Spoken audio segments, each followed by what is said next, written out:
Ladies and gentlemen, the story you are about to hear is true. Only the names have been changed to protect the innocent. NBC brings you Dragnet.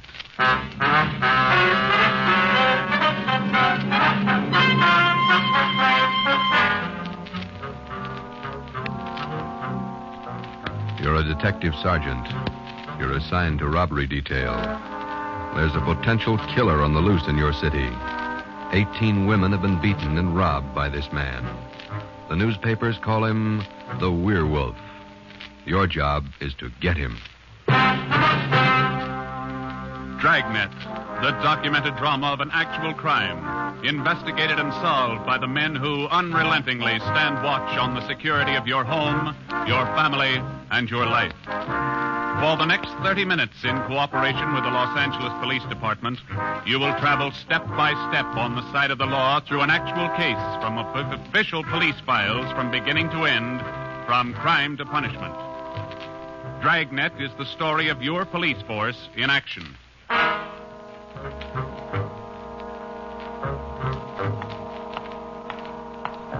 It was Thursday morning, February 2nd. It was raining in Los Angeles. We were working the early morning watch out of robbery detail. Detectives in Los Angeles work in pairs. My partner's Ben Romero. He's a sergeant, and so am I. My name's Friday. The boss is Ed Backstrand, chief of detectives.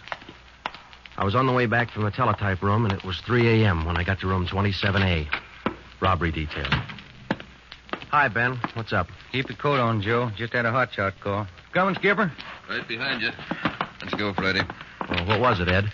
Another woman robbed, almost beaten to death. Well, how many does that make? About 18 in 6 weeks. Is that right, Skipper? Yeah, 18 too many. Come on down these stairs to the garage. Yeah. What about that suspect we had, Ed? You mean Martin? Yeah. Had to release him this morning. But I got a good tail on him, Henderson. Yeah. We got any report yet? Nothing definite to hold him for. Here's the garage. Let's hustle it. Right. Then if this isn't Martin's job, Skipper, and he's not the right man... Then we start all over again, and we work night and day till we find the right man. Here's the car. Let's go. Ben, you drive, huh? Yeah, all right. How do the victims describe this guy, Ed? Pretty sketchy. Supposed to be tall, dark, long black hair. Last woman said he had a face like an animal. Something like a dog. Or a wolf. A wolf? Yeah. She said something like a werewolf. Something like a werewolf. Well, he almost had to be that, judging from the way he operated. He was either an animal or a raving maniac. One thing we were sure of, he was smart and he was dangerous. For almost 2 months, he'd prowled the streets in a stolen car in the early morning, usually between 3 and 5 a.m., and the victims were always lone women, most of them waitresses, coming to work or going home. He dragged them into the car, robbed them, beat them until they were unconscious, and then throw the body out into the street. That's just what we found when we pulled up to the curb near the corner of 8th and Grand. One cruiser car was already there, and so was the ambulance. About a dozen people were standing around looking at the crumpled figure of a woman sprawled out on the sidewalk. 2 officers were talking to the only witness, a thin, sallow-faced newsboy. His story didn't give us much to go on. Like I was telling these cops, or these officers, sir, I was walking up 8th Street on my way home as usual when I see this blue Chevy sedan pull up down the block there a little way and dump out the dame's body. Well, actually, I don't know what to think. You get a look at the license plate? Well, no, I didn't. Tell you the truth, I could hardly keep from... Well, I was just plain scared. Well, what did you do after you saw him throw the body out, son? Well, I just stood there for a minute, and the fellow in the car drove right on past me. Did you get a look at him? Yeah, I sure did. How close were you when he drove past? Well, no, it couldn't have been more than, 8 or 10 feet away. I was right over there by the street light near the curb. Would you know this man if you saw him again? I don't know about his height or his build or his weight, but, mister, his face I'll never forget. Why do you say that? It was just like the paper says about him. Right here on the front page. Here, read it. See? Woman says the attacker looked like werewolf. That's all the newsboy could tell us. The suspect drove a blue sedan. He had a face like a werewolf. We covered the neighborhood for clues, and we questioned a dozen people, but we got nowhere. We took the witness's name and address, and we drove down a couple of blocks to an all-night gas station. 14-hour off the Metropolitan. I'm going in here and call the office and see if Henderson's called in on Martin. We might still have a suspect. Right, Skipper. 13-hour off the Metropolitan. Looks as mad as a wet hornet, doesn't it, Joe? Yeah. Did you get a good look at that woman's face when they moved her in the ambulance? Hell. Sure does like to mess him up. Oh, I don't know how we're going to get him, Ben, but we better do it fast. Next time, it'll probably be murder. Oh, here comes the skipper, Joe. Uh-oh. Doesn't look good. What is it, Ed? Just talked to Henderson. He tailed Martin to a bar in Long Beach. He hasn't been out of his sight for 2 minutes since yesterday. Martin's clear. And we're right back where we started. Yeah, with one more half-dead woman in the hospital. Well, how about that stolen car, Skipper? Wait a minute. Get that radio up. Okay. Code 3, ambulance dispatched. Code? Attention, all units. On Grand Avenue between Venice and Washington, a woman, victim of robbery and attack. Code 3, ambulance detached. Code 3, red light and siren. Come on, Friday, let's roll.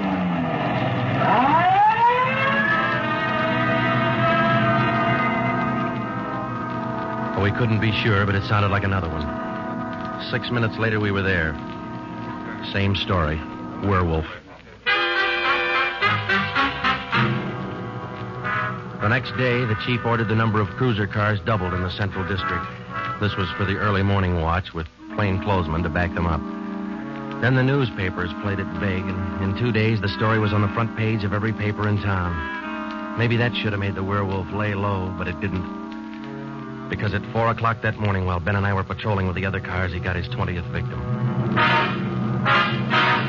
Attention, all units. Whittier between Soto and Matthews. A woman, victim of 211, an attack. Code 3, ambulance dispatched.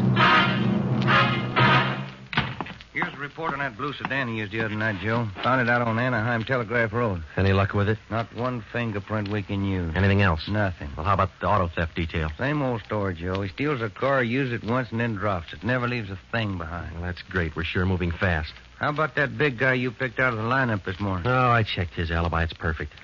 Now we haven't got even half a clue. Yeah. Well, come on. Let's check with Ed. He's instructing the policewomen on the plan for tonight. All right. Now you've heard the reports. You understand how the suspect operates and what you're to do. I think so. Remember, all of you forget you were ever policewomen. Change the way you walk, the way you carry yourselves. That's the part you're playing, all right? Okay. And be careful and don't take any chances. All right, Freddie. Okay, Ed. Now, just to make sure you look the part, we're spotting each one of you at different restaurants and coffee shops throughout the Central District. And from 7 o'clock tonight until daylight tomorrow, each one of you is going to be a waitress. You got that? Yeah. Okay, Ben, you want to give them their assignments? Okay, Joe. Well, here's the way it lines up. Marge Kissel at the Top Hat Cafe. That's on 9th Street between Alpharetta and Westlake. Okay. And Katie Welch, Joe's Coffee House, Brooklyn, Soto. Right. Pat Fielding at the all-night steakhouse on Figueroa Street between Florence No, and... the trick of using decoys to lure criminals into a trap wasn't exactly new, but, well, it was just one of the old tricks that we figured might land the werewolf behind bars. At 7 that night, Ben and I made the rounds and found each of the policewomen on her job as a waitress. Well, the overall plan was simple. The girls were to leave the different restaurants between 3 and 5 a.m. that morning and pretend they were walking home. We mapped different courses for each one of them to throw out as much bait as possible and yet not to make it look suspicious. Each policewoman, from the time she left the restaurant and stepped out into the deserted streets, would be pretty much on her own. We had officers planted all along the way at designated intervals, but a big element of chance and danger was still there. All we could do was cross our fingers and hope. How much more time, Joe? Let me see. She's due in 2 minutes. Yeah. Waiting gets on your nerves. And it won't be long. This corner doorway's a pretty good lookout spot. Yeah. Wait a minute. Listen. Who is it, Joe? Can you see? Get back.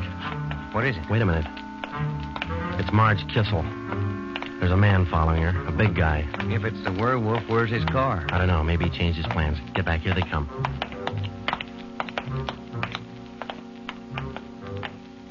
You get a look at him, Joe? Oh, pretty good. Not too suspicious. Might be coincidence. Well, I got a pretty good lead. Come on, let's go. Stay back in the shadows.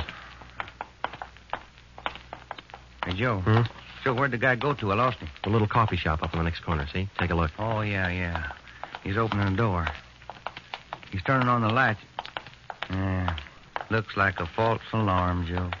Well, let's check him anyway.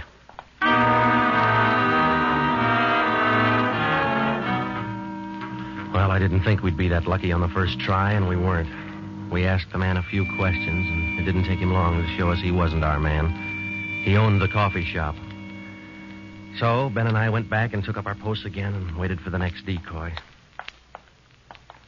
We covered that 10-block course 6 times that morning, back and forth, following the bait, but it was almost as if the guy could sense a trap.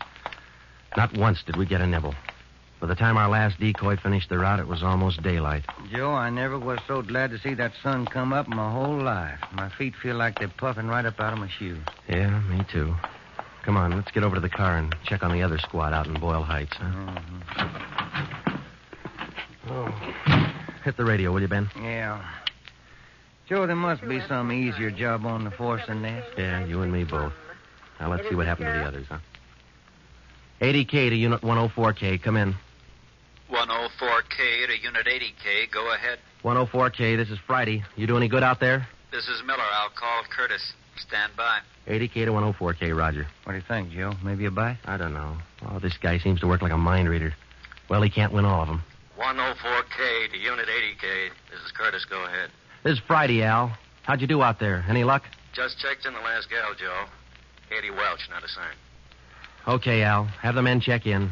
80K clear. KGPL. Okay, let's go, Ben. When we finally got back to the office that morning, both Ben and I were ready for some sleep, but it didn't look like we were going to get it. We just about finished going through the overnight reports for some kind of a lead when the phone rang. Robbery Friday. Hi, Joe. This is Wilkerson, auto theft. Hi, Wilkie. You got something for us? Not much, Joe, but it might work into something. Just got a report in on a pair of stolen license plates. Oh? Yeah. I'm not much of a hawkshaw, but I figure there's just a chance it might be your werewolf boy. How come? I don't know. Maybe just a hunch. After 13 years in this business, you get to know thieves pretty well. Sometimes you got to even think like them. Okay, Wilkie, thanks. We'll check by in a couple of minutes. Right, Joe.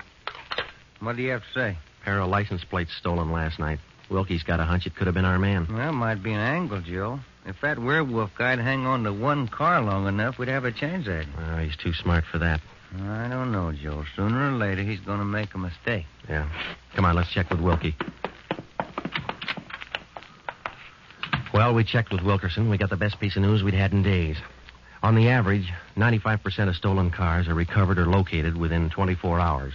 In the remaining 5%, Wilkerson, by a simple process of elimination, narrowed down the number of cars the suspect might be driving. Wilkie figured 6 cars. There they are. Now, I'll bet you if you picked up your man tonight, he'd be in one of these cars. Let me see, huh? 2-door black sedan, yellow convertible, another sedan, green, blue coupe, black coupe, and a gray convertible. Well, that's good work, Wilkie. At least we got something to look for now. Yeah, you're right, Joe. Wilkie, you got the numbers of those stolen plates you're talking about? Yeah, right here, Ben. They're already on the hot sheet. Good. Keep us posted, huh? As usual, Ben. See you later, Wilkie. Well, that's a good break, Ben. Something to keep us busy tonight. Tonight? What do you mean? We're setting another trap. Same thing as last night. Same police women, same everything. Well, only this time let's hope he steps into it. You know, Joe, this werewolf character's getting me mad.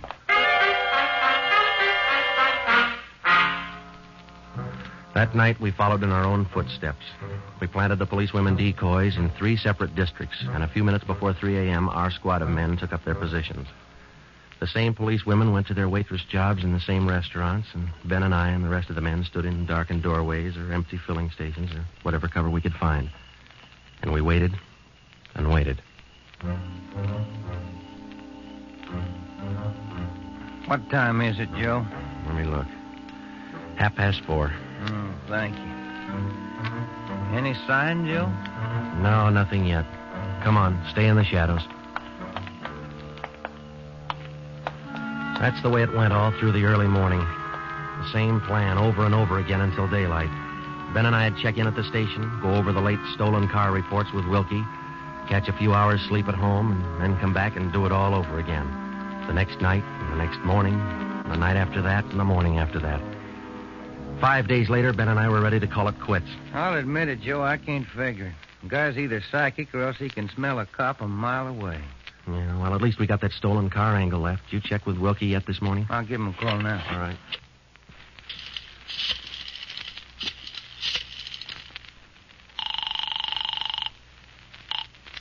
Auto theft, Wilkerson. This is Ben, Wilkie. You got anything for us this morning? Yeah, just going to call you. You fellas ought to let me solve your cases for you. Why? What'd you get? The boys picked up 3 of those 6 stolen cars since late yesterday. Great. Now, what does that leave us with? Well, here are the 3 still missing. Yeah. 4 X-ray 763. Yeah. 5-6 Young 342. Uh-huh. 6-1 Robert 385. Yeah. Got those? Yeah, thank you, Wilkie. Check you later. Good news? Remember those 6 missing cars? Yeah. Wilkie says the boys found 3 of them since late yesterday. Here's what's still out. The blue coupe, the yellow convertible, and the gray convertible. Yeah. Well, this feels like the right track for a change, Ben. Righty. Romero, got a minute? Sure thing, Skipper. Come on, Joe. What do you got, Ed? Woman out in Hollywood just called in with this. She said she walked down to the corner from her house last night to mail the letter. On the way back, a guy pulled up in the car and tried to drag her inside. Any description? Big, heavy-set, dark, same thing. Well, how'd you get away from him, Skipper? She said she started running as soon as he made a motion toward her. When he saw her run up the steps of her house, he jumped back in the car and took off. Well, how come she didn't call in before this? She hasn't got a phone. She's afraid to leave the house again until this morning. Sounds good, Chief. You got her address there? Here you are. Mrs. Tom Burdick, 1237 Wilcox, apartment 10. Come on, Ben. This might be what we're looking for.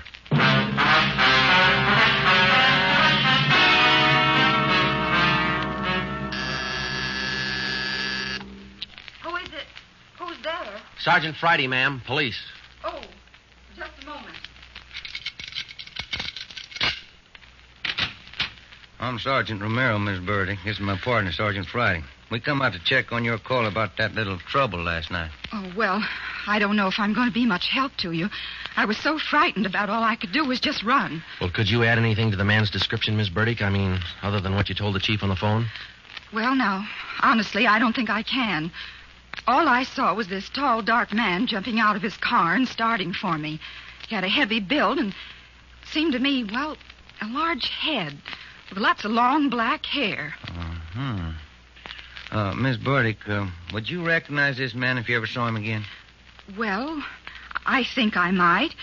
He was such an unusually big man, almost frightened me to death. Well, just one more question, Miss Burdick. Could you describe the car this man was driving when he approached you? His car? Mm-hmm. Why, yes. It was a gray convertible. Miss Burdick, are you sure of that? Yes, I'm sure of it. A gray convertible. Thank you, Miss Burdick. That's all we wanted to know. Sometimes when you're on a case, you can chase yourself around in circles for weeks trying to fit together just 2 little pieces of a yard-long jigsaw puzzle. And a lot of the time, you find the answer where you least expect it. But once you get that feeling you're after the right man in the right way, there's nothing that can shake you. When Ben and I got back to headquarters, we went straight to the chief's office with the story, and we had him stake out the gray convertible. In other words, if any detective or officer spotted the car, he reported it back to us, but he stayed away from it. We figured that there probably weren't more than 2 of the victims who could take the witness stand and identify the man who robbed and beat them. Not with a smart defense lawyer, anyway. So there was only one way to catch this suspect. Red-handed. Here they are, Joe. Both sets of license numbers for that gray convertible. Here are the original, and here are the numbers on the stolen plate. Good. Everybody got a hot sheet? From the chief all the way down to the janitor. Fine. Now let's get together with Ed, huh? Hot shot, Joe. Grab it. I got it. On the corner of California and Oakwood, a woman badly beaten. On the corner of California and Oakwood, a woman badly... Come on, Ben, another one. But, Joe, it's broad daylight. Yeah, doesn't figure, does it? Come on.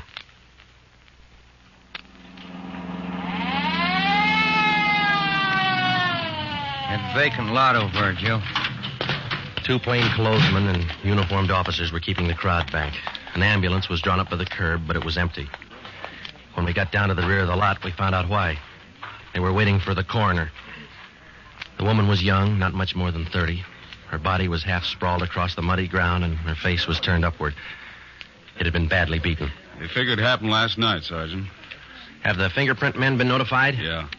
How about the crime lab? Just called them. That's good. Now, let's keep everybody out of the area till they get here. All right, Sergeant. Who found the body? One of the kids in the neighborhood. The woman was dead when he found her. Did she live around here? About a half mile away. I hear she's got 3 kids.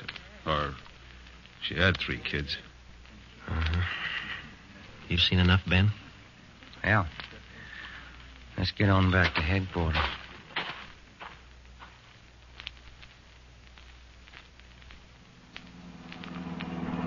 All the way back to headquarters, Ben and I planned our next move. And by the time we got to Ed Backstrand's office, we knew exactly what had to be done. When we told him about the werewolf murder, he didn't say a thing for a minute. He just stared across the room at the calendar on the wall.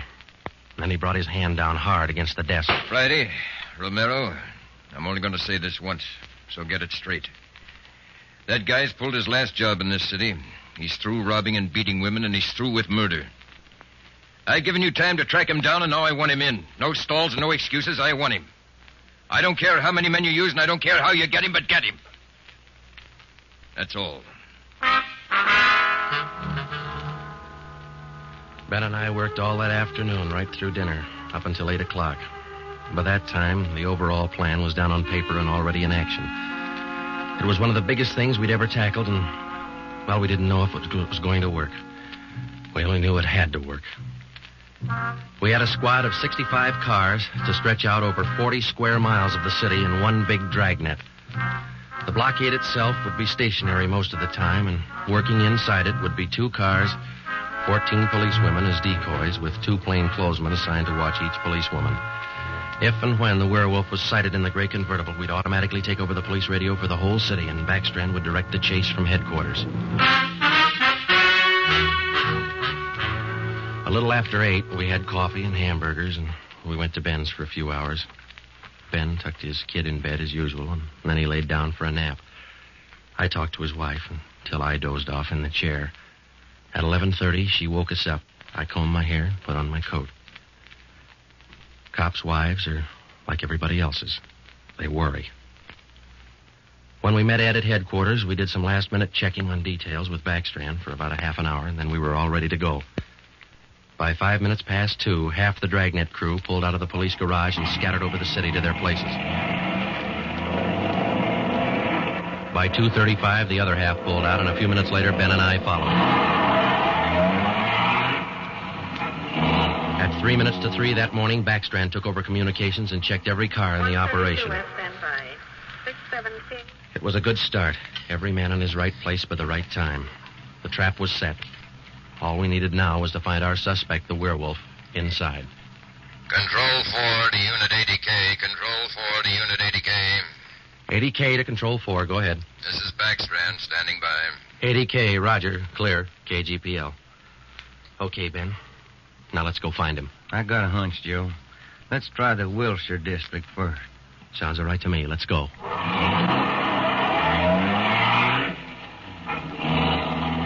For the first hour and a half, we raked the Wilshire district back and forth.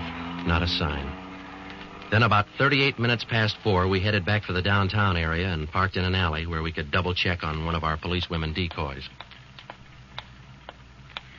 Here comes one of the gals now, Joe. Pat Field. Bet her feet are almost as tarred as mine. Yeah. See anything else, Ben? Nothing. Quiet as a church.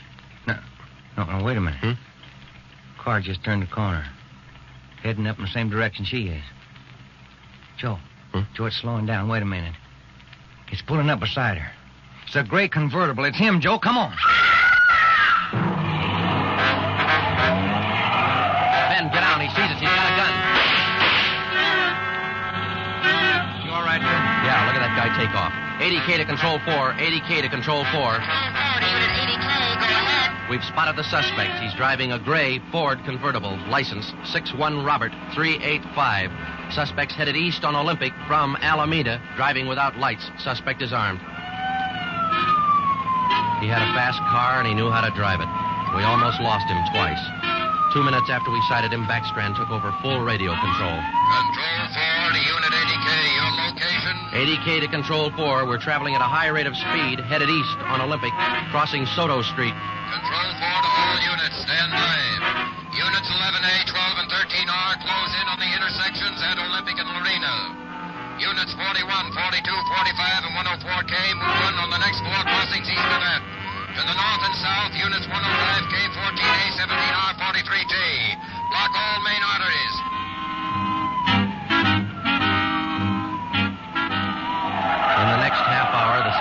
cars in the Dragnet had pulled in like a noose around a 5-mile area. Ben and I hoped it was just a matter of time.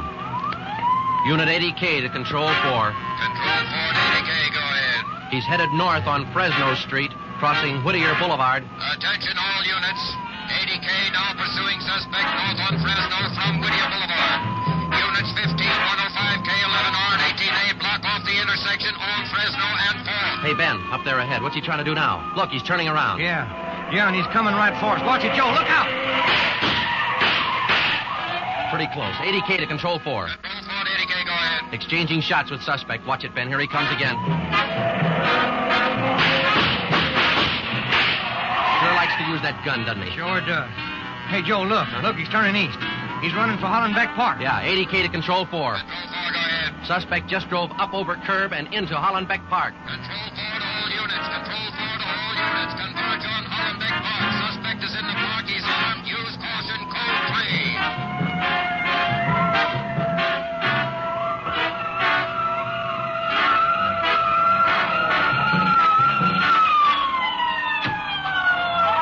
There he is, Ben. Watch it. Looks like a night baseball game with all these headlights. Yeah, come on, let's get him. Yeah. Never say die, huh, Joe? Joe, can you get a shot at him? Don't shoot! Don't shoot! I'll give up! Don't shoot! Then step out in the open and get your hands in the air. All right, I give up! But don't shoot! You're a brave killer. Yeah, come on. All right, you get your hands in the air. Come on, higher. Joe, look out. He's got a knife. I got him. Joe, those women were right. He does look like a werewolf. Yeah. You got your handcuffs? Yeah.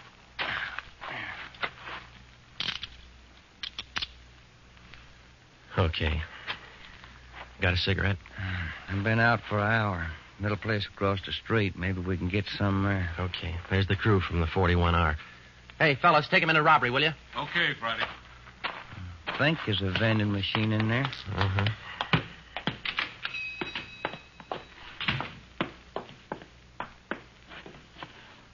Say, you got some change for the cigarette machine, mister? I think so. Say, who was that guy all them cops were after over in the park a little while ago? I picked up the werewolf. Been reading the papers? Yeah. You fellas cops? Yeah. Sure made it easy for you, didn't he?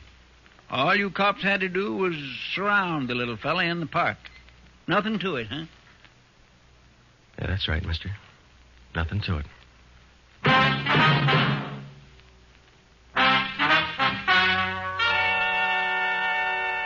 The story you have just heard was true. Only the names were changed to protect the innocent. Walter Barton, known as the Werewolf, was tried and convicted and is now serving a full life sentence at the state penitentiary.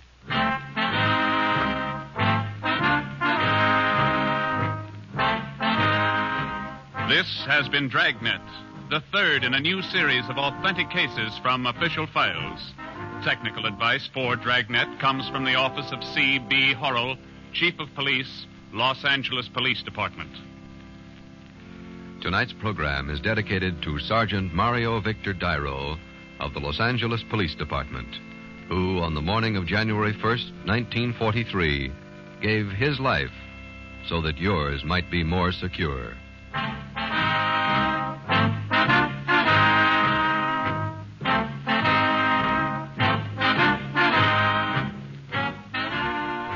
Dragnet came to you from Los Angeles.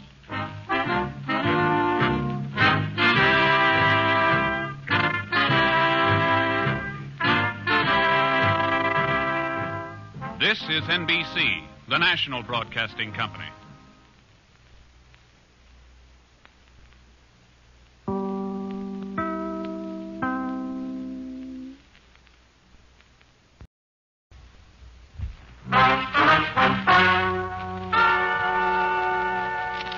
Ladies and gentlemen, the story you are about to hear is true.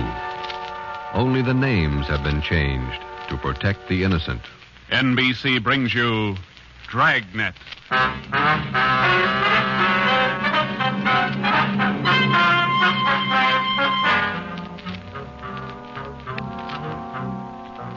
You're a detective sergeant. You're assigned to robbery detail.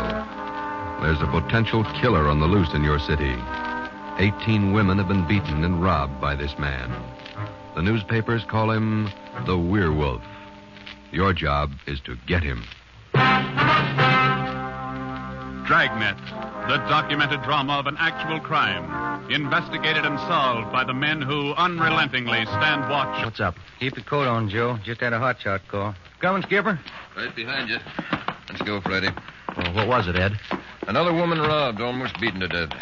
Well, how many does that make? About 18 in 6 weeks. Is that right, Skipper? Yeah, 18 too many. Come on down these stairs to the garage. Yeah. What about that suspect we had, Ed? You mean Martin? Yeah. Had to release him this morning. But I got a good tail on him, Henderson. Yeah. We got any report yet? Nothing definite to hold him for. Here's the garage. Let's hustle it. Right.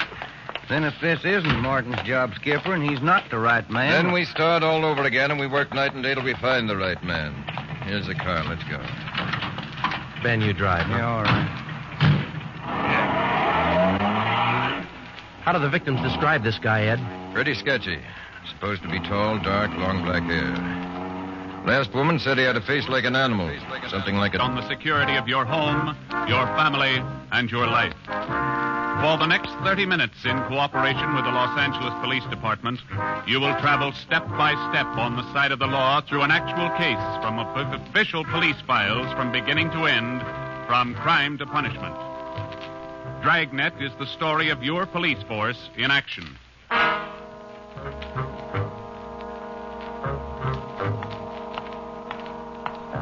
It was Thursday morning, February 2nd.